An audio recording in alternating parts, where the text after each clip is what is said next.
इतनी cost cutting कि आप फॉग लैंप हटा देंगे या आप शार्क फिन एंटीना हटा देंगे। सिटी में अब ऑटोमेटिक का इसका एवरेज क्या है, लेकिन पेट्रोल पे ले लो तो खून पे चलती है। क्या ये सच में खून पे चलती है? अपने हाईवे पे बता दिया, सिटी में भी बता दिया, पहाड़ों में भी लेके गए थे। ब्रेजा अच्छी गाड़ी है, बाहर से अच्छी लगती है, लेकिन अंदर आप बैठोगे ना तो ऐसा लगता है जैसे वैगनार को ना 2 फुट आगे से बढ़ा दिया। नेक्सॉन को देखा तो ड्रॉबैक है सर, बहुत जल्दी निशान पड़ते हैं। नेगेटिव्स हैं इसमें, स्पेशली जो महिंद्रा की प्रॉब्लम रही है सजा, लिटरली इससे अच्छी साउंड आपको बेलिनो की मिलेगी।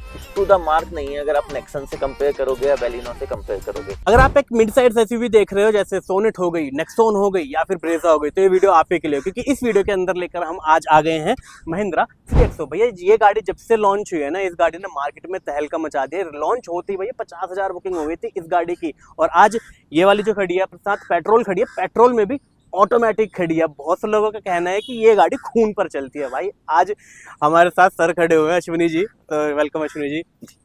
तो अश्विनी जी ने ये गाड़ी ली है और मैं बता दूं अच्छी खासी ड्राइव कर चुके हैं, पहाड़ों में भी ड्राइव कर ली है, सिटी पे ड्राइव कर ली है और हाईवे पे भी ड्राइव कर ली है। सारा एक्सपीरियंस हम देने वाले हैं। एवरेज की कंसर्न जो रहता है उसके बारे में बात करेंगे, सब के बारे में बात करेंगे, तो चैनल जरूर सब्सक्राइब कर लेना।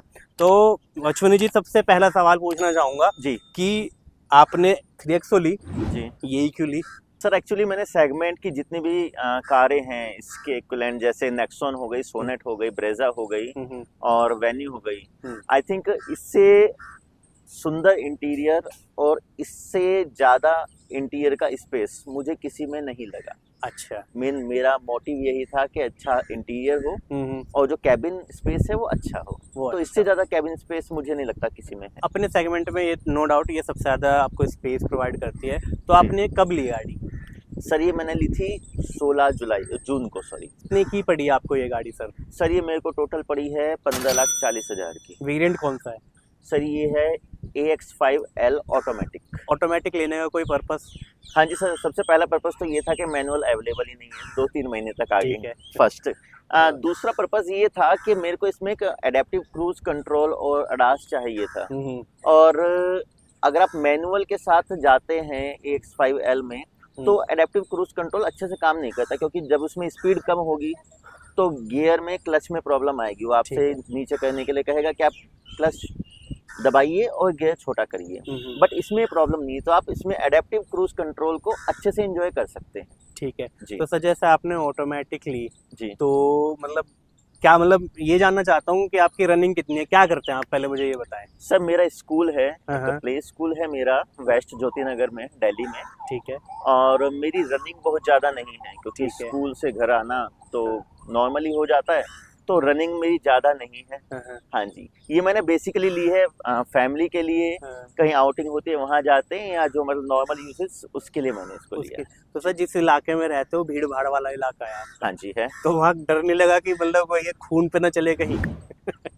सर अगर मेरे को रेगुलर चलानी हो तो मुझे ज़रूर सोचना पड़ेगा। अगर मैं इसको रेगुलर में वर्क प्लेस पे लेकर जाऊंगा तो मेरे को सोचना पड़ेगा, बट मेरी रिक्वायरमेंट इतनी है, अगर मैं महीने में 3-4 बार निकालता हूँ तो जहाँ मैं 2-3 हज़ार का डलवा रहा हूँ 4,000 का डलवा दूंगा, बट उसके कंपैरिजन में मेरे को परफॉर्मेंस, फीचर्स सारे मिलते हैं। अगर मैं फीचर्स की बात करूं तो जितने फीचर्स इसमें हैं उसके लिए मेरे को 20 लाख से ऊपर की गाड़ी में जाना पड़ेगा। अगर मैं adaptive cruise control, ADAS level 2, 360 camera, ये सब फीचर और प्लस ऑटोमेटिक की भी बात करता हूँ तो मेरे को कम से कम 18-20 लाख से ऊपर जाना पड़ेगा, जो मेरे को 15.5 लाख में इसमें अवेलेबल हो जाता है। तो 15.5 लाख रुपए में जैसे आपने सर कॉम्पैक्ट एसयूवी ली, एक मिड साइज एसयूवी भी देख सकते हो, जैसे क्रेटा हो सकती है, सेल्टोस हो सकती थी एक ऑप्शन, वो वहाँ क्यों नहीं गए सर आप? सर फीचर नहीं है उनमें ना इतने। अगर मैं क्रेटा की बात करूँ, क्रेटा बेशक बहुत अच्छी गाड़ी है, लुक्स अच्छी है, इंटीरियर उसका अच्छा है, बट अगर उसमें ही छोटा सा सनरूफ वो दे देते तो शायद मेरी प्रायोरिटी बढ़ जाती। बट इंटीरियर, अब आप ये देखिए कि अगर मैं उसकी ऑटोमेटिक लेता हूँ, अडास फीचर के साथ लेता हूँ, प्लस सनरूफ भी लेता हूँ, तो गाड़ी एटलीस्ट 20 लाख रुपए की आएगी। 20 प्लस की है? 20 प्लस की है सर। तो सारे फीचर मेरे को यहाँ पर मिल गए फर्स्ट। बाकी सर लुक्स वगैरह कैसे हैं इस गाड़ी के, मतलब अच्छे हैं क्या, लोगों को पसंद आएगी या नहीं, क्योंकि मार्केट में अभी नई नई आई है, तो क्या कहोगे लुक्स के लिए इसके? सर मेरे हिसाब से तो देखिए, पसंद तो ना सबकी अपनी अपनी चॉइस होती है किसी को कुछ पसंद है, किसी को कुछ पसंद है, बट ये आनी चाहिए क्योंकि इसका जो लुक्स है वो काफ़ी बल्कि है, तो लुक्स पसंद आनी। हाँ, पहले प्रॉब्लम थी, पीछे से बिल्कुल दबी हुई लगती है, जैसे सब कहते हैं पीछे से काट दी हो तो ये लगती है गाड़ी पीछे को। से कटी हुई। नहीं, ये नहीं लगती है, मुझे नहीं लगती है, क्योंकि इसमें थोड़ा सा कर्व इन्होंने दिया है, प्लस जो आपकी डिया पीछे की बैक लाइट है उसकी वजह से मुझे नहीं लगता इसमें। अब पसंद आनी चाहिए। मैं बता दूं, ये जो गाड़ी है बेसिकली इंटरनेशनल मार्केट में टिवोली के नाम से आती है, वो बेसिकली 4 मीटर से ज़्यादा है। तो इंडियन मार्केट में 3XO करके या 300 जब आई थी तो उसको थोड़ा 4 मीटर के अंदर लाके, तो बैक लुक इसलिए उसका थोड़ा कटा कटा सा लगता था। ग्राउंड क्लियरेंस का क्या सीन है, कहीं लगी या लगाई कहीं भी? नहीं सर, मुझे ऐसा कोई इशू नहीं लगता है ग्राउंड नहीं क्लियरेंस लगता, का। ठीक नहीं, ठाक है। ठीक है, ठीक है। पूरी भर के चलने में भी नहीं लगी? नहीं। ठीक है। और बाकी सर इस गाड़ी के अंदर एडास आता है, क्या परफॉर्मेंस है उसका, यूज करा आपने? हाँ जी, अडास मैंने यूज़ किया, लगभग 700-800 किलोमीटर तक मैंने अडास को यूज़ किया है। अच्छा। जी, लगभग 400 किलोमीटर जाना हाँ प्लेन पे और 400 किलोमीटर आना। हाँ। उसके अलावा तो गाड़ी हाइट उस पे चली थी, हिल्स पे। ठीक है। अडास देखिए, अगर मैं कहूँ तो जब आप अडास चलाते हो गाड़ी को तो ऐसा लगता है जैसे ड्राइवर सीट पे ना 2 ड्राइवर बैठे हो। एक वो चला रहा है और एक आप चला रहे हो। ठीक है। अब आपके पास ना 2 चीजें हैं, या तो दोनों ड्राइवर्स कन्फ्लिक्ट कर जाएंगे या दोनों बैलेंस बना जाएंगे। अगर आप दोनों बैलेंस बनाएंगे, अगर आप दैट मीन्स एडास के सिस्टम को समझ गए हो, तो आपके लिए ड्राइविंग हो जाएगी स्मूथ जी। अगर आपको नहीं समझ में आता कि एडास प्रॉपर्ली किस तरह से कब वो ब्रेक लगाएगा, कब वो स्पीड लेगा क्योंकि एडेप्टिव क्रूज कंट्रोल है, कब वो कितने उस पे कर्व पे टर्न करेगा एडास ऑटोमेटिक और कब नहीं करेगा, अगर आप वो समझ जाते हो तो स्मूथ ड्राइविंग करोगे आप, आपको बिल्कुल थकान नहीं होगी। मैंने कंटिन्यूअसली 600 किलोमीटर चलाई है और मेरे को थकान नहीं हुई है। नहीं हुई। हाँ, लेकिन अगर आप उसको अडॉप्ट नहीं कर पाते हो, एडास को ही अडॉप्ट नहीं कर पाते हो, तो आपको डिस्टर्बेंस होगी। आप इधर ब्रेक वो करोगे तो हैंडल इधर करेगा, ठीक है, अचानक से थोड़ा सा स्पीड आएगी। ओवरऑल ये है कि परफॉर्मेंस में देखिए, ये अभी फॉर्मिंग टेक्नोलॉजी है, तो आपको इतना अच्छा तो नहीं मिलेगा। मैं नहीं कहूँगा कि आपको बिल्कुल आप इसको चलाकर सो जाओ, आपका स्टीयरिंग अपने आप थोड़ा टर्न करेगा लेफ्ट राइट, कर्व तो कर ही नहीं सकता है वो। हाँ, लेकिन अगर आप ये कह सकते हैं कि अगर आपके पास प्रॉपर हाईवे है, जैसे दिल्ली मुंबई हाईवे हो गया, तो आपके लिए बहुत अच्छी चीज है, आप बड़े आराम से एंजॉय कर सकते हो। लेकिन अगर कुछ लोग कहते हैं ना कि वो छोटे हाईवे पे या भीड़ भाड़ जिसमें गाड़ियां ज्यादा चलती है वहां पे अडास करेंगे और कहेंगे अडास किसी काम का नहीं है, तो वो जगह ही गलत चला रहे हैं। तो फिर आपको अडास कहाँ से? अडास का मतलब है हाईवे हो, लॉन्ग रेंज हो आपकी चलाने की और खाली जगह हो, वहां पे अडास एंजॉय कर सकते हो। कितना एक्यूरेट है सर वैसे इसका एडास? ये सब बहुत ज्यादा एक्यूरेट में नहीं कहूँगा फ्रैंकली, क्योंकि मुझे लगता है जब चलते हुए ब्रेक लगने चाहिए तब ब्रेक नहीं लगते हैं, उसके बाद में ब्रेक लगते हैं, या उसके बाद जब मैं स्टीयरिंग साइड कर देता हूँ, सामने कोई गाड़ी नहीं होती है तो अचानक से मतलब तेज पिकअप लेती है गाड़ी, जिसको तेज नहीं लेना चाहिए, एक स्मूथ में लेना चाहिए। तो मुझे लगता है कि एक्यूरेसी में अगर मैं कहूँगा तो 60-70% मैं कहूँगा आउट ऑफ 100 स्मूथनेस ये है सर एडास की। तो गाइस बाहर सारी बात हो गई है, अब इस गाड़ी को ना ड्राइव करते हैं और देखते हैं कैसी चलती है। Let's go guys. तो हम आ चुके हैं यहाँ ड्राइवर सीट पर और इस गाड़ी को कर रहे हैं ड्राइव। तो सर सबसे पहले ये पूछना चाहूंगा, आपने सर EMT ली है ये बेसिकली ऑटोमेटिक? हाँ जी। तो कैसा फील आता है इसको जब आप ड्राइव करते हो? बहुत स्मूथ फील आता है जी, मतलब जो एक तो लैग इतना मुझे नहीं फील हुआ और ड्राइविंग बहुत स्मूथ है। अच्छा। जो आपको क्लच की और उसकी ब्रेक की प्रॉब्लम होती है वो उसमें नहीं है बिल्कुल। आप इजीली मतलब सिटी ड्राइव आप बहुत अच्छी कर सकते हो। सर बेसिकली सिटी में अब ऑटोमेटिक का इसका एवरेज क्या है? सर सिटी में ऑटोमेटिक का एवरेज है इसका लगभग 11-12 दे देती है ये? 11-12 दे देती है। 11 देखिए इसमें ना डिपेंड करता है आपकी ड्राइविंग कैसी है। अगर आप स्मूथ ड्राइविंग करते हैं तो 11 आपको लगभग 11-12 दे देगी। 11-12 दे देती है। तो हाईवे पे क्या परफॉर्मेंस है सर एवरेज की? सर हाईवे पे फिर बात आती है कि आपकी ड्राइविंग कैसी है। अगर आप अच्छी ड्राइविंग करते हैं तो आप 15-16 निकाल सकते हो, मैंने निकाली है। क्योंकि सर इसमें बेसिकली लोगों का ये बड़ा कंसर्न है, 3XO पेट्रोल मतलब डीजल पे तो ठीक है, लेकिन पेट्रोल पे ले लो तो खून पे चलती है। क्या ये सच में खून पे चलती है? आप क्या कहोगे इसके बारे में? सर मैं इस पे ये कहूँगा कि देखिए ये गाड़ी ना हर आदमी के लिए बनी है। अगर आपको परफॉर्मेंस चाहिए आपको खून की चिंता नहीं है, हाँ, तो आप परफॉर्मेंस का आनंद लो, पेट्रोल को छोड़ दो ठीक है, और आप इसको भगाओ, बहुत अच्छा चलेगी। ठीक है। अगर आपको लगता है कि आपको परफॉर्मेंस निकालनी है माइलेज की, आप इसको प्रॉपरली चलाइए, 80-90 की स्पीड पर चलाइए, ठीक है, आप 15-16 एवरेज निकाल सकते हो। ठीक है। मैंने निकाली है, वो भी विदाउट एनी सर्विस। अच्छा, डिपेंड करता है आप कैसे चला रहे हो। ठीक है। हाँ जी। तो सर जैसे आप इसको अभी आपने हाईवे पे बता दिया, जी। आपने इसको सिटी में भी बता दिया, पहाड़ों में भी लेके गए थे, धर्मशाला लेके गए थे, आप बता रहे थे मुझे हाँ ऑफ द जी। कैमरा। हाँ जी। तो कहाँ कहाँ लेके गए, पहाड़ों में कहाँ कहाँ घुमाई, कैसा परफॉर्मेंस रहा, वो मतलब जो चढ़ाई पे कैसी रही, तो ये सब कैसा रहा सर इसका? सर नो डाउट इसके इंजन में पावर है। हमारी गाड़ी फुल थी, इसमें 6 पैसेंजर मान के चलिए, 5 बड़े और 2 बच्चे लगभग बैठे हुए, तो पीछे पूरा भरा हुआ था मतलब लगेज फुल से। पैक थी ये तो। फुल पैक थी। ठीक है। उसके बावजूद अगर खड़ी चढ़ाई थी तो वहां पे भी गाड़ी ने कुछ लैग नहीं किया कि गाड़ी नहीं चढ़ेगी। इवन ऑटोमेटिक में भी अच्छे से चढ़ी है। अच्छा, ऑटोमेटिक में भी हाँ अच्छे से जी। चढ़ गई सर। हाँ जी। और सर इतनी पैक गाड़ी को आपने सर मतलब चढ़ाई पे चढ़ाया, हिमाचल प्रदेश के पहाड़ों में इसको चलाया आपने, जी। तो सर वहां पर क्या एवरेज दिया होगा इसने? सर मैंने जो टोटल एवरेज नोट किया है, मेरा पूरे रूट का लगभग मेरे को 12 का मिला है।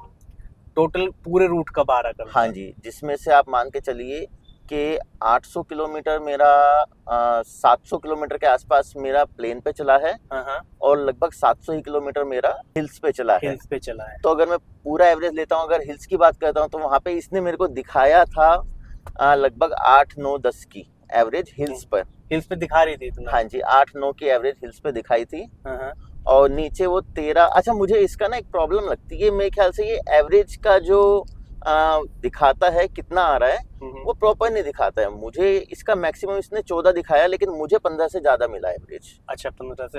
हाँ मतलब जी। जो MID पे दिखा रही थी उससे ज्यादा इसका एवरेज MID पे, हाँ, MID इसकी स्टेबल सी नहीं है। आप मुझे खुद पता नहीं चलता है प्रॉपर दे कितनी रही है, लेकिन अगर मैं कैलकुलेट करता हूँ जितना मैंने पेट्रोल भरवाया, उसके बाद गाड़ी कितनी चलाई, मैंने टोटल 13,000 का मेरा फ्यूल लगा, जिसमें मैंने 1400 किलोमीटर गाड़ी चलाई है।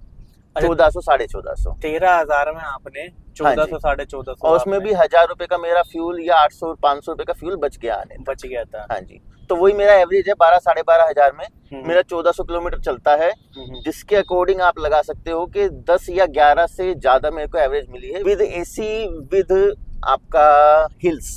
अच्छा। हाँ जी। तो ये अच्छी बात है। बाकी सर जैसे सिटी में भी ड्राइव कर रहा हूँ, तो पोजीशन कैसी है इसकी, मतलब विजिबिलिटी कैसी है? क्या ए पिलर डिस्ट्रैक्ट करता है आपको, या फिर मतलब जैसे विंडो वगैरह कैसी हैं? नहीं सर, नेक्सन के कंपैरिजन में देखता हूँ तो मेरे को ए पिलर डिस्ट्रैक्ट नहीं करता है, प्रॉपरली मेरे को इसमें विजिबल होता है। और इंटीरियर की बात करूं तो नेक्सन से ज्यादा मेरे को एरी इंटीरियर लगता है इसका। अच्छा। यही मेरा रीजन था नेक्सन की जगह इसको लेने का। इसका थोड़ा एरी इंटीरियर है, थोड़ा सा वाइड है। लास्ट टाइम मैंने मेरे पास बेलिनो थी, वो काफी अंदर से वाइड है। अच्छा। तो मेरे को ऐसी गाड़ी लेनी थी जो अंदर थोड़ा सा कंफर्टेबल हो और वाइड हो, तो नेक्सन में मुझे नहीं लगा थी, इसलिए मेरा फर्स्ट प्रायोरिटी इसीलिए ये थी। ये सर स्टीयरिंग का कैसा सीन है इसका? मतलब स्टीयरिंग जैसे मैं देख रहा हूँ, थोड़ा मुझे मतलब थोड़ा बिहेवियर ठीक नहीं लगा। ठीक इन द सेंस, थोड़ा मुझे लग रहा है कि मतलब यहाँ पे थोड़ा होल्ड हो रहा है अपने आप पे। तो क्या स्टीयरिंग ठीक काम करता है सर इसमें ना 3 मोड है, जिप, जैप, जूम। आप जोन से मोड पे अगर आप जिप पे लगाते हैं तो मुझे नहीं लगता वो इंजन के लिए, मुझे लगता है कि वो स्टीयरिंग के लिए, उसमें काफी स्मूथ हो जाता है इंजन, सॉरी स्टीयरिंग। ठीक है सर। जिप में, जैप में थोड़ा नॉर्मल हल्का टाइट हो जाता है, और जूम में अगर आप यूज करते हैं तो परफॉर्मेंस भी बढ़ती है और थोड़ा सा स्टीयरिंग टाइट हो जाता है। ओवरऑल ये भी होता है कि हाईवे पे आप चलाते हो थोड़ा सा स्टीयरिंग आपको खुद टाइट फील होता है, और जैसे आप स्पीड कम कर लेते हो तो थोड़ा सा स्मूथ हो जाता है स्टीयरिंग। तो मुझे ऐसी कोई प्रॉब्लम लगी नहीं है फ्रेंकली स्टीयरिंग में। तो सस्पेंशन के लिए क्या कहोगे सर? सस्पेंशन के लिए, सस्पेंशन भी अच्छे हैं इसके, नो डाउट, कोई वहाँ पे ऐसी कोई प्रॉब्लम नहीं हुई है। देखिए, ज्यादा अगर सॉफ्ट सस्पेंशन होंगे तो वो भी दिक्कत है, ज्यादा हार्ड होंगे तो वो भी दिक्कत है। तो इसका एवरेज बैलेंस्ड है, आप अच्छे से मतलब एंजॉय कर सकते हो आराम से। मतलब अगर स्टिफ और सॉफ्ट का कॉम्बिनेशन है ये। है आप रफ ड्राइव करते हो या फिर आप किसी खराब सड़क पे चलते हो तो आपको ज्यादा फील नहीं होता है। सर जैसे आप बलिनो भी यूज कर रहे थे सर आप, जी।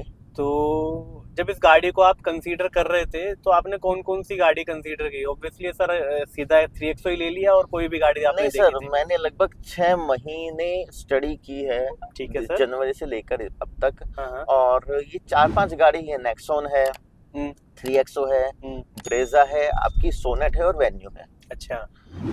ब्रेजा तो इनफैक्ट ब्रेजा अच्छी गाड़ी है, बाहर से अच्छी लगती है, लेकिन अंदर आप बैठोगे ना तो ऐसा लगता है जैसे वैगनार को ना 2 फुट आगे से बढ़ा दियो और 1 फुट साइड से बढ़ा मतलब दियो। वो इंटीरियर में वो क्वालिटी नहीं अब मिलती। सर मैंने 3 गाड़ी मारुति की यूज की है तो मैं उससे तो फेड अप हो गया था कि अब मारुति तो लेनी नहीं है। लेन जी। ठीक है। फिर मैंने नेक्सॉन को देखा तो नेक्सॉन ओवरऑल अच्छी गाड़ी है, लेकिन उसका ना अंदर से स्पेस काफी कम है और आप पीछे बैठ के अगर बैक साइड में देखोगे ना हाँ, आपको बिल्कुल ऐसा लगेगा जैसे मतलब आपका बहुत कम जगह है पीछे से, हाँ, तो वो इसलिए मेरे को पसंद नहीं आई। ठीक है। और वेन्यू भी लगभग ऐसा ही है। हाँ, अगर मैं ये ना लेता तो मैं शायद सोनेट लेता। अच्छा। हाँ जी, सोनेट का इंटीरियर भी अच्छा है, सोनेट में स्पेशियस भी ठीक है वो, ठीक है। और ओवरऑल परफॉर्मेंस और मतलब उसके अच्छे आते हैं। तो ये ना होती तो सोनेट लेता शायद। मैं देख सकता हूँ 1500 किलोमीटर आपने इस गाड़ी को अभी तक ड्राइव किया है जी। तो सर्विस वगैरह अभी हुई है या जब फर्स्ट सर्विस होती है नहीं सर, अभी नहीं हुई है, वो करानी है मेरे को अभी। गर्मी काफी रही है। हाँ मतलब जी। दिल्ली में तो 50 पारा पहुंच गया था, अभी जी। तो फिर भी थोड़ी राहत है बारिश पड़ने के बाद। जी।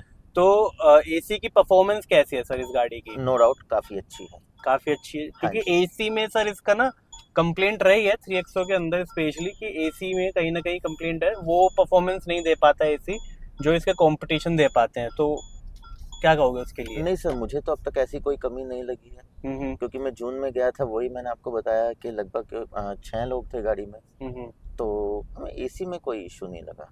ठीक है। हाँ जी, परफॉर्मेंस अच्छी है एसी की। सर जैसे आपने जो गाड़ी ली है इसके अंदर व्हाइट और ब्लैक इंटीरियर है, मतलब व्हाइट इंटीरियर का कोई ड्रॉबैक नहीं है? क्योंकि जैसे सर मैंने ड्रॉबैक है सर। हाँ। बहुत जल्दी निशान पड़ते हैं, आप अगर ऊपर देखोगे तो अभी निशान पड़ गए हैं। और सबका यही कहना है कि आपको इसका मेंटेनेंस काफी कराना पड़ेगा। मैंने सर अभी बैठते हुए डोर पे देखा था, वहां भी सर निशान थे। हाँ जी है और नई की नई गाड़ी है, मैं बता दूं आपको ये बिल्कुल नई गाड़ी है, ऐसा नहीं है कि ये पुरानी है। मात्र 1500 किलोमीटर चली है और ज्यादा सर ने ख्याल ही रखा है इस गाड़ी का, आई बिलीव। सही कह रहा हूँ सर? जी। तो ये है। बाकी अगर ओवरऑल अगर मैं बताऊं तो विजिबिलिटी बहुत अच्छी है गाड़ी की, ए पिलर सच में डिस्ट्रैक्ट नहीं करते। स्टीयरिंग हार्ड है इस वक्त, जो मोड लगा हुआ है तो हार्ड वाला लगा हुआ है। ऑटोमेटिक है तो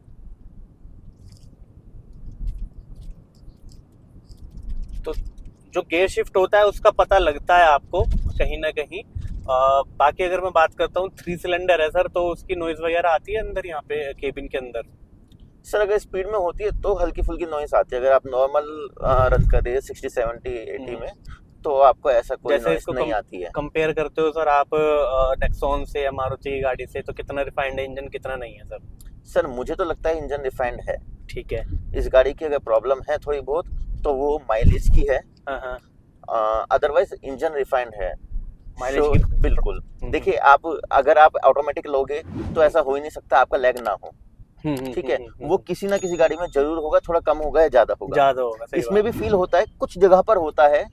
आप कंटिन्यूअसली चलाते हैं वैसे आपको लैग फील नहीं होता है। अच्छा। ठीक है, तो यानी इंजन परफॉर्मेंस में मुझे बिल्कुल भी दिक्कत नहीं लगी है। माइलेज में दिक्कत है, और उसके लिए भी मैंने आपको बताया कि आपकी ड्राइविंग अगर आप थोड़ी सी अच्छे से करेंगे तो शायद आप माइलेज निकाल लो। ठीक है। और बाकी सर जैसे इस गाड़ी के अंदर 2 तरह के सनरूफ आते हैं, फिलहाल अपनी गाड़ी में जो है वो ये छोटे वाला सनरूफ है जी। तो बड़े वाले सनरूफ क्यों नहीं लिया सर आपने? सर मुझे बड़े वाला सनरूफ एक्चुअली पसंद नहीं है। उसका मेन रीजन ये है कि बड़ा सनरूफ आप कोई भी लोगे उसमें कर्टेन आता है, बोर्ड नहीं आता है, और जहाँ भी कर्टेन आता है वहाँ पे हीटिंग की प्रॉब्लम बहुत होती है। ऑब्वियस है सर। है ना। ऊपर से आपको धूप की रोशनी भी आती है, आप चाहे कितना भी उसको ब्लैक करा लो, ये प्रॉब्लम होती है। और सनरूफ एक मैंडेटरी रिक्वायरमेंट तो है नहीं, ये तो सिर्फ एक आपका फीचर है जो बच्चों के लिए स्पेशली होता है, तो I think this is sufficient for that. तो इसलिए मुझे नहीं लगता कि उसमें आप लो और हीट ज़्यादा आए, तो मुझे यही ठीक लगता है। तो सर सारी बातें तो आपने बता दी, अब मुझे ये बताओ कि इसके अंदर कोई ऐसा नेगेटिव जो अभी तक आपको लगा हो कि भाई ठीक है लेके पछता रहा हूँ, या वो वाली कोई चीज अभी तक आई सर इस गाड़ी से? सर नहीं, पछताने वाली तो बात नहीं है, लेकिन हाँ कुछ नेगेटिव्स हैं इसमें, स्पेशली जो महिंद्रा की प्रॉब्लम रही है सजा, इलेक्ट्रॉनिक का इशू। अच्छा आ गया, इतनी जल्दी आ भी गया? सर वो बीच बीच में जैसे इंजन लैग करता है ना, ऐसे कभी कभी ये लैग करता है ये। अच्छा मैंने ये इसमें नहीं देखा है, ये अगर आप थार चलाएंगे ना, तो मैंने थार का बैक गियर लगाया था, उसका भी जो बैक का कैमरा था वो बंद हो गया था। अच्छा, फिर दोबारा मैंने लगाया तब चालू हुआ था, तो ये इशू है इसमें। हाँ जी, हो सकता है कि ये अपडेट होने के बाद कुछ ठीक हो, लेकिन ये प्रॉब्लम है। कभी कभी आप देखेंगे तो गाड़ी स्टार्ट हो जाएगी, लेकिन आपकी जो स्क्रीन है वो नहीं आएगी, उसको लगभग 30 सेकंड या 1 मिनट लगेगा, तब आएगी वो, तब आएगी। हाँ मतलब हैंग टाइप हो जाती है। हाँ, ये इसमें लैग की प्रॉब्लम थोड़ी सी मेरे को। बाकी सर टच वगैरह कैसी है स्क्रीन की? टच अच्छी है, इसका ना आपका मैप है वो अच्छा है। अच्छा, दूसरी चीज मैं कहूंगा कि इसकी साउंड, लिटरली इससे अच्छी साउंड आपको बेलिनो की मिलेगी। मतलब इतने पैसे खर्च के भी म्यूजिक सिस्टम अच्छा नहीं मिला? बेलिनो मैंने 8 साल यूज करी और मुझे कभी उसमें वूफर की रिक्वायरमेंट नहीं है। इसमें लगती है। म्यूजिक सिस्टम अच्छा नहीं है?